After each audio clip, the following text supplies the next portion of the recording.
Hello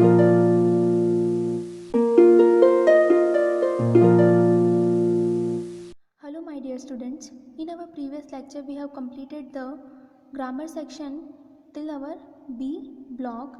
Okay, now in this lecture we will start with our C block. Take the correct option and complete the sentences.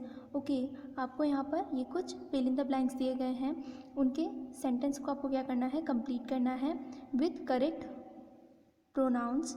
Okay, तो आपको यहाँ पर correct positive pronouns को choose करना है और इन sentence को कंप्लीट करना है. ओके, हमारा फर्स्ट सेंटेंस हमें दिया गया है, I have brought this books for you, it is now dash. ये बुक्स जो है वो मैं किसके लिए लेकर आया हूँ, तुम्हारे लिए लेकर आया हूँ. ठीक है, I have brought this books for you, मैं ये बुक्स तुम्हारे लिए लेकर आया हूँ. It is now dash. अब ये किसकी है, हर्स उसकी है, योर्स तुम्हारी है, या फिर हिज उसकी है. हर्स मतलब लड़की के लिए यूज़ किया जाता है और हिज लड़के के लिए यूज़ किया जाता है. तो ये बुक्स मैं तुम्हारे लिए लाया हूँ. अब ये किसकी होंगी, उसकी, उस लड़की की होगी, तुम्हारी होगी, या फिर उस लड़के की होगी. तो किसकी होगी ये बुक्स, अगर ये बुक्स मैं तुम्हारे लिए लेकर आया हूँ तो ये बुक्स अब किसकी होगी, तुम्हारी होगी. तो क्या राइट ऑप्शन होगा हमारा, yours.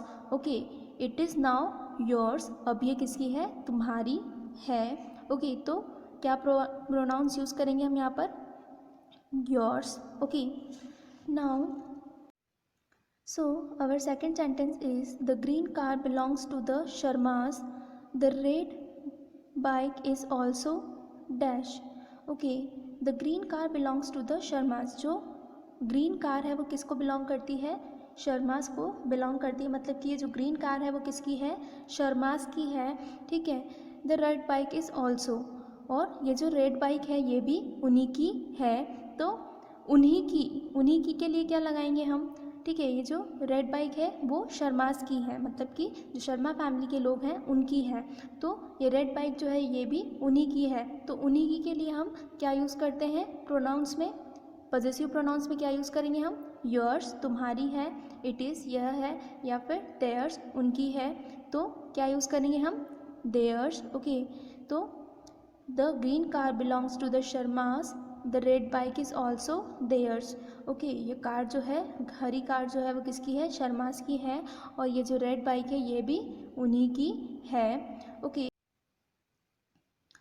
Now our third sentence is this doll is mine, that is dash. यह गुड़िया किसकी है, मेरी है, और वह गुड़िया किसकी है, हमें यहाँ पर वो बताना है कि ये गुड़िया जो है वो तो मेरी है, लेकिन वह वाली जो गुड़िया है वो किसकी है, हर्स, योर्स, या देयर्स. तो ये गुड़िया मेरी है और ये वह गुड़िया किसकी है, उसकी है. ठीक है, अगर तुम्हारी होता तो हम वह नहीं बोलते. ठीक है, ठीक है, दैट इज़ योर्स नहीं लिखते. ठीक है, तो this doll is mine, that is hers. Okay, और वह किसकी है, उसकी है. ठीक है, तो यहाँ पे क्या आएगा, हर्स आएगा. Okay, now our fourth sentence is I bought this pen yesterday, it is dash. I bought this pen yesterday, यह पेन जो है मैंने कल ख़रीदा है. इट इज़ डैश, यह मेरा है. तो मेरा है के लिए क्या यूज़ करेंगे हम, इट इज़ माइन.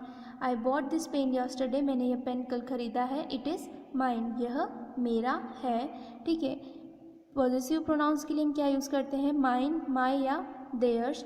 ठीक है, तो क्या यूज़ करेंगे हम यहाँ पर, माइन यूज़ करेंगे. ठीक है, माई मतलब भी मेरा होता है, लेकिन पॉजेसिव प्रोनाउंस में हम माइन यूज़ करते हैं, और देयर्स मतलब होता है उनका. तो हम यहाँ पर इसके लिए क्या यूज़ करेंगे, माइंस यूज़ करेंगे, माइन यूज़ करेंगे. तो I bought this pen yesterday, this is mine. Okay, ये हमारा करेक्ट सेंटेंस है. Okay, now our next topic is spell. Okay, यहाँ पर आपको कुछ स्पेलिंग्स दी गई हैं जो कि करेक्ट ऑर्डर में नहीं है. ओके, तो उन्हें आपको क्या करना है, करेक्टली स्पेल करना है. Okay, unscramble the given words. Okay, यहाँ पर आपको कुछ वर्ड्स दिए गए हैं, उनको आपको क्या करना है, फाइंड आउट करना है कि वो जो स्पेलिंग है वो कौन सी स्पेलिंग है। मतलब कि ये जो स्पेलिंग दी गई है वो पूरी तरह से मिक्सअप करके दे रखी है, मतलब हम इसको देखकर नहीं बता सकते कि ये क्या स्पेलिंग है। इसको हम इस वर्ड का मीनिंग क्या होगा ये हम नहीं बता सकते हैं, लेकिन हमको ये फाइंड आउट करना है कि ये जो वर्ड दिए गए हैं यहाँ पर इनसे कौन सी स्पेलिंग बन सकती है। ठीक है, तो आप यहाँ पर देखेंगे GLASSES। ठीक है, तो ये जो स्पेलिंग बन गई वो किसकी बन गई, ग्लास की स्पेलिंग बन गई, ग्लासेस, GLASSES, ग्लासेस। ठीक है, तो ये किसकी स्पेलिंग बन गई, ग्लास की स्पेलिंग बन गई, ग्लासेस की। ओके, अब यहाँ पर आप देखेंगे इससे कौन सी स्पेलिंग बन सकती है। ठीक है, हमें यहाँ पर ये जो वर्ड्स दिए गए हैं इनसे एक मीनिंगफुल स्पेलिंग बनानी है। ठीक है, SPECIAL, स्पेशल। ठीक है, इससे हम कौन सी स्पेलिंग बना सकते हैं, स्पेशल बना सकते हैं। ठीक है, तो इससे ये स्पेलिंग बन गई है।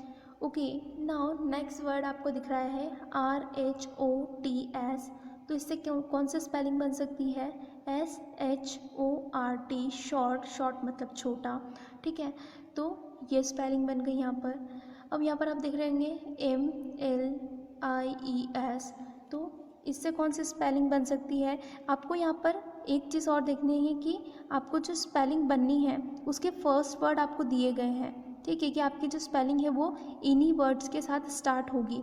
तो एक हेल्प आपको ये बहुत अच्छी मिल जाएगी कि आपको ये पता होगा कि अब हमें स्पेलिंग कौन सी बनानी है। ठीक है, तो यहाँ पर जैसे कि आप देखेंगे कि आपको ये वर्ड दिया गया है। ठीक है, तो इससे और भी कोई स्पेलिंग्स बन सकती हैं, बट आपको यहाँ पर एस से स्टार्ट होने वाली स्पेलिंग बनानी है।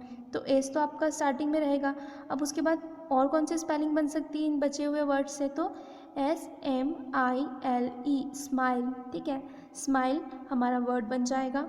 Okay, now our next word is TILEL।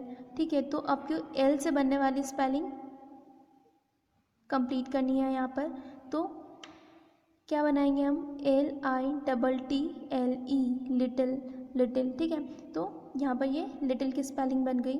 Okay, now यहाँ पर आप देखेंगे कि आपको किसकी स्पेलिंग बन सकती है, ए से बनने वाली स्पेलिंग आपको बनानी है, APPLE, एप्पल्स। ठीक है, एप्पल्स यहाँ पर ये स्पेलिंग बन जाएगी। ठीक है, now our next word is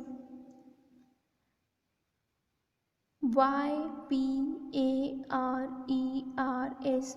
तो इससे क्या स्पेलिंग बनेगी, प्रेयर्स। ठीक है, पी से स्टार्ट होने वाली स्पेलिंग बनानी है हमें। तो PRAYERS, प्रेयर्स, प्रेयर्स ये हमारी स्पेलिंग बन जाएगी। मतलब प्रेयर्स मतलब प्रार्थना होती है। ठीक है, अब आप यहाँ पे देख रहे होंगे कि ये आपको कुछ वर्ड्स दिए गए हैं SORTY। तो इससे कौन सी स्पेलिंग बनेगी, तो STORY, स्टोरी, स्टोरी वर्ड हमारा बन जाएगा इससे।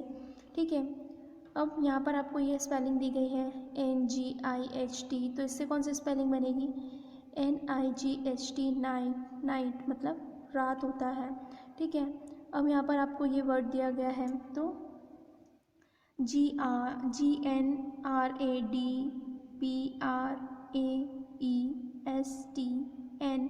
तो क्या वर्ड बनेगा इससे, grand parents, GRAND, grand parents, PARENTS, grand parents.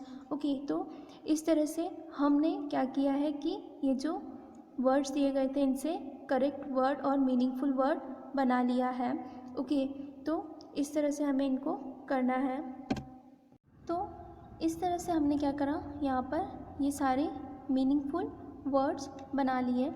Okay, इससे हमने ग्लासेस बनाया, जिसका मतलब होता है, ग्लासेस का मतलब होता है चश्मा या कांच। ठीक है, स्पेशल, इससे हमने स्पेशल वर्ड बनाया है, जिसका मतलब होता है, स्पेशल का मतलब होता है विशेष या कुछ खास। ठीक है, इससे हमने ये वर्ड बनाया है शॉर्ट, शॉर्ट का मतलब होता है छोटा। ठीक है, इससे हमने वर्ड बनाया है स्माइल, स्माइल का मतलब होता है मुस्कुराहट। ओके, इससे हमने वर्ड बनाया है लिटिल, लिटिल का मतलब होता है छोटा या थोड़ा। ओके, इससे हमने क्या वर्ड बनाया है एप्पल्स, एप्पल्स मतलब होता है सैम्पल। ओके, नाउ इससे हमने वर्ड्स बनाया है प्रेयर्स, तो प्रेयर्स का मतलब होता है प्रार्थना। ओके, इससे हमने वर्ड बनाया है स्टोरी, तो स्टोरी का मतलब होता है कहानी।